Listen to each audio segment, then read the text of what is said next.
सप्ताह में 7 दिन होते हैं, तो संडे के बाद मंडे, मंडे के बाद ट्यूसडे, ट्यूसडे के बाद वेडनेसडे, वेडनेसडे के बाद थर्सडे क्यों आता है भाई? और ये तो पूरी दुनिया मानती है ना। अब आप बताइए, अगर कोई लॉजिक इस बात का हो, संडे पहले आना समझ में आता है, सबसे प्रमुख ग्रह।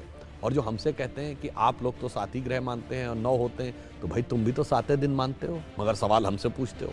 चलिए, अगर सूर्य सबसे बड़ा ग्रह है और साइज के हिसाब से होना चाहिए था, तो उसके बाद दूसरे नंबर का ग्रह बृहस्पति है साइज में, फिर तीसरे नंबर का शनि है, तो संडे के बाद थर्सडे आना चाहिए था, उसके बाद सैटरडे आना चाहिए। यदि सूर्य से डिस्टेंस पे देखें तो नियरेस्ट वेडनेसडे है, तो संडे के बाद बुध है, तो संडे के बाद वेडनेसडे आना चाहिए था। परंतु ऐसा क्यों होता है? उसका कारण विशुद्ध भारतीय ज्ञान, जो भारत की वैदिक ज्योतिष है, जिसमें एक चीज होती है होरा।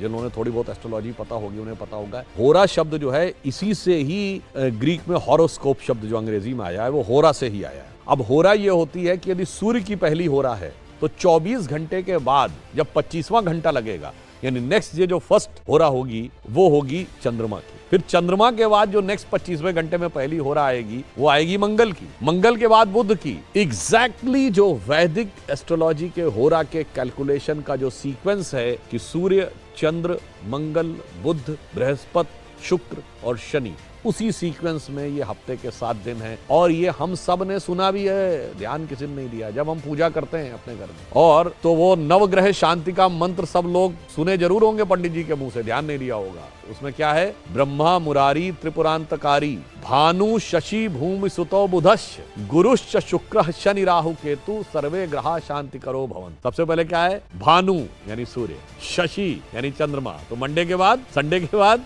मंडे, भूमि सुतो मंगल, देन ट्यूसडे, बुधश्च, गुरुश्च शुक्र शनि।